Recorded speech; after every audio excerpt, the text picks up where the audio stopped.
حسبي ربي جل الله حسبي ربي جل الله ما في قلبي غير الله ما في قلبي غير الله ونور محمد صلى الله نور محمد صلى الله لا إله إلا الله محمد رسول الله. Hey.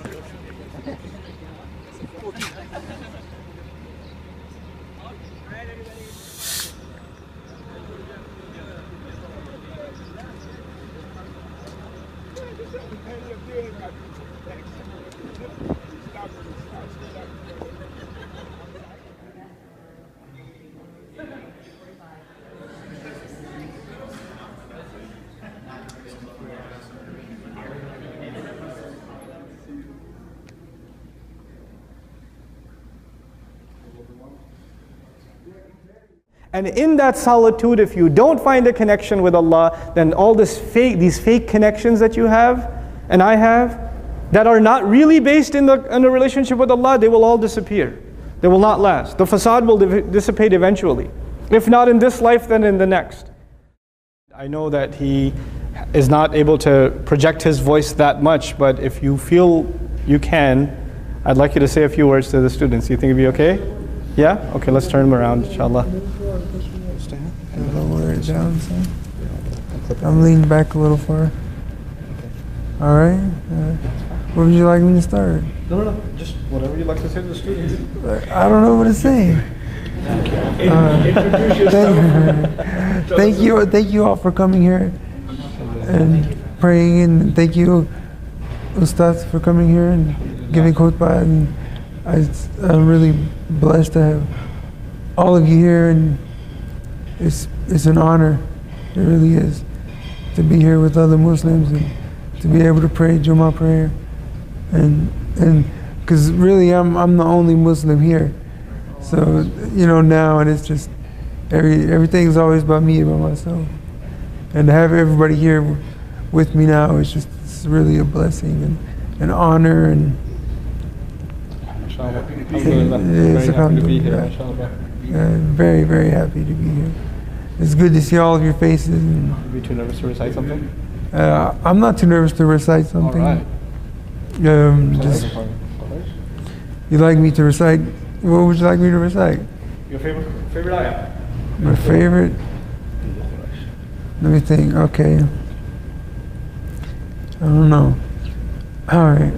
أعوذ بالله من الشيطان الرجيم بسم الله الرحمن الرحيم لإيلاف قريش إيلافهم رحلة الشتاء والصيف فليعبدوا رب هذا البيت الذي أطعمهم من جوع وآمنهم من خوف.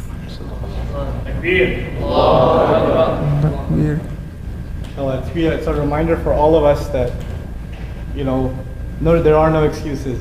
Robert can learn Quran from where he is, no Muslims around him, just dedication. And That's then Allah true. opens the door, Yeah, I like to say, if you have problems, just, I've never studied Arabic or anything like that in my life.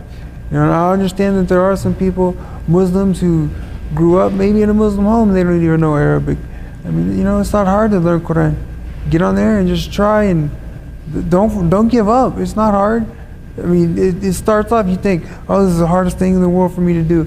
I can't do this, but no, it's not. Just sit there and listen, go along with the recitation, and then, eventually, what I did was I went and I learned the Arabic alphabet, and now, I can find out how to pronounce the words correctly. So when I'm reciting, most of the time I say it correctly. I know my accent's not very good, but I say it anyways. And it took me a while to learn the last 10 surahs of the Quran, and still I couldn't recite them to you in order unless you're giving them to me by name, and I could go through all 10 of them.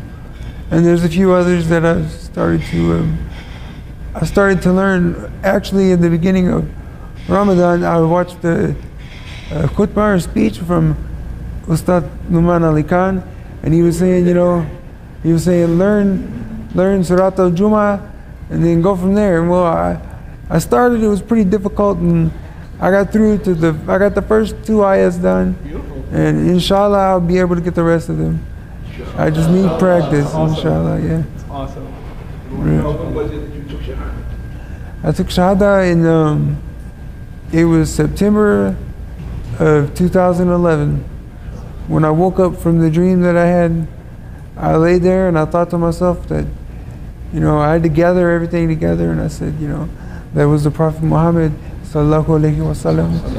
And then I had already learned Shahada and everything, so right there in my bed, I just, without even thinking, I was just, you know, I said, you know, I was like, Ashhadu an la ilaha illallah wa ashhadu anna Muhammadan abduhu wa rasuluhu. And then from there. Can you tell us some of your story? I mean, we've heard Ustad tell it, but I mean, you know, if you Just tell them the dream. You want to Just tell them the dream. Oh, you want to know about my dream? Yes. All right. Well, actually, like in the dream, what it was I was kind of standing there. It was odd because most of my dreams, I have now since I'm paralyzed. In my dreams, my legs hurt.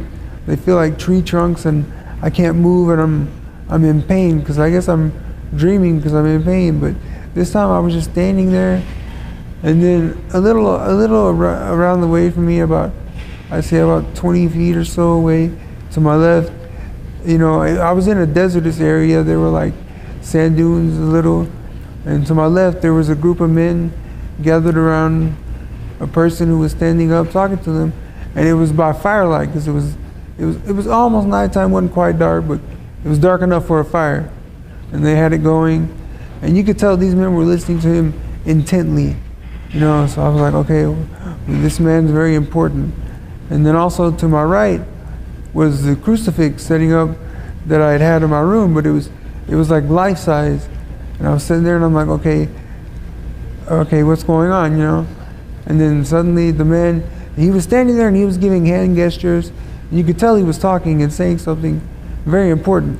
And when he had turned to me and he looked at me and he says, look, he pointed to the crucifix and he said, look, this was a man, a prophet, you know, he'd eat food, drink water, go to the bathroom just like every other man.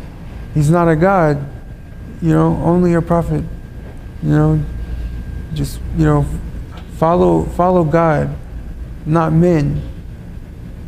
And then I woke up, and then it wasn't so long after I woke up and gathered myself.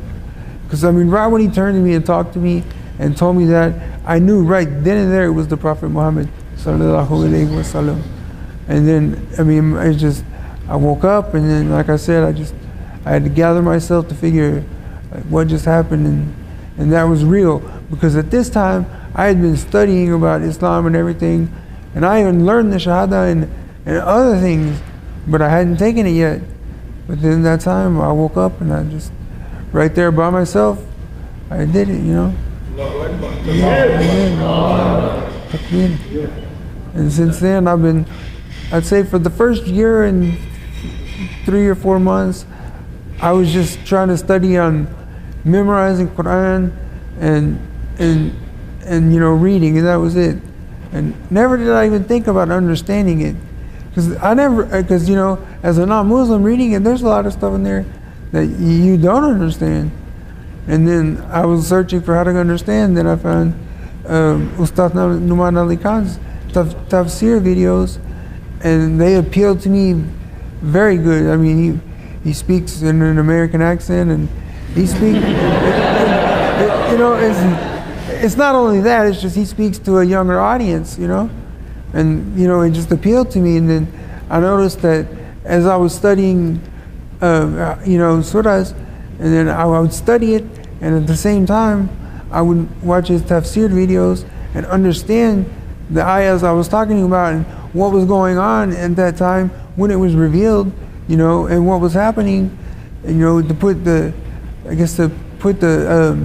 ayah with the historicity where it's going on, you know, like where when it was revealed, whether it was Mecca Surah or Madani revealed, and then it helped me just understand everything so much, and then it made my iman even stronger, you know. And then I knew even more how certain I was, you know. And people, like someone that asked me on Twitter, like, or my cousin just said, you know, well, why do you believe in Muslim and all this? And he wanted a big explanation from me.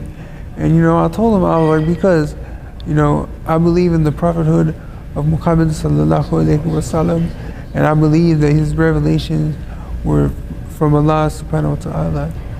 And, you know, and that's what I believe in my heart, and that's what I'm going to follow. You know, and even if I didn't want to, you know, I couldn't disbelieve.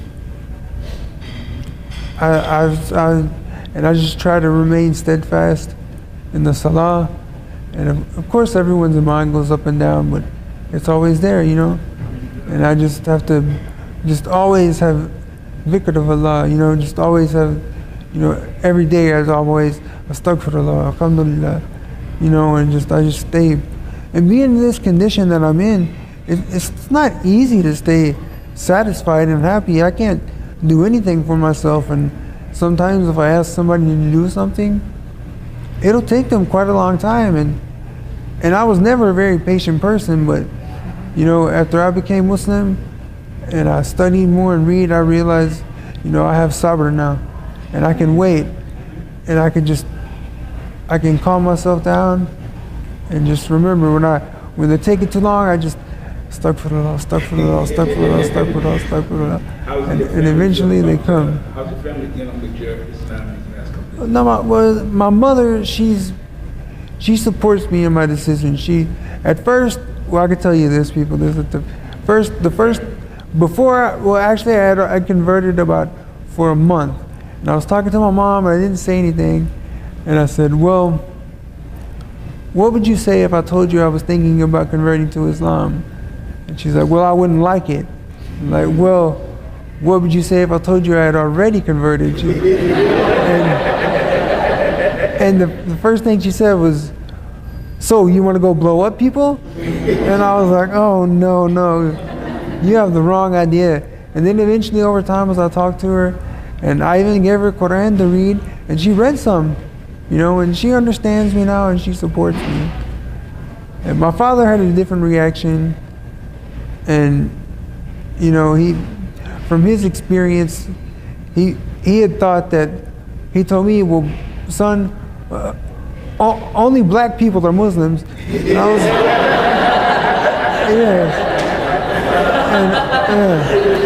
and I was just, That's me being a terrorist.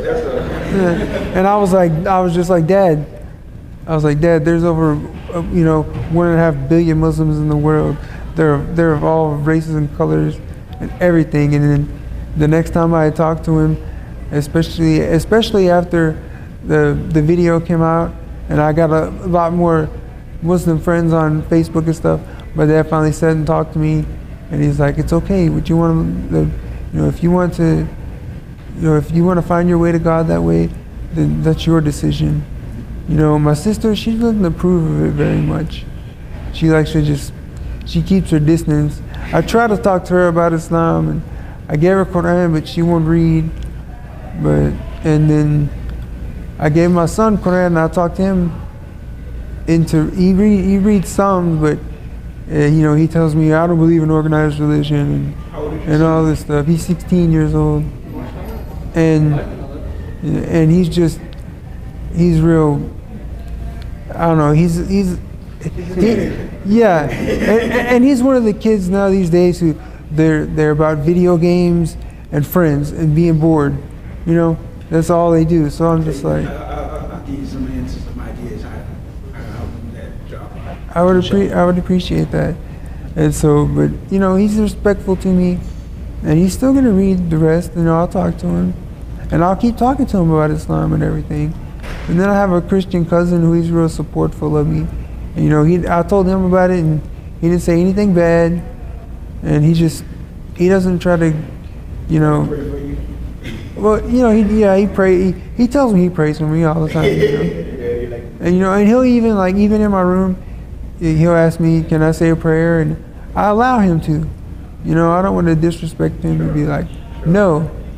And you know, so the family's okay actually. They're really good. And actually, I had talked to my brother a lot about Islam and everything, and he liked it and everything. And you know, and I got him to take Shahada actually.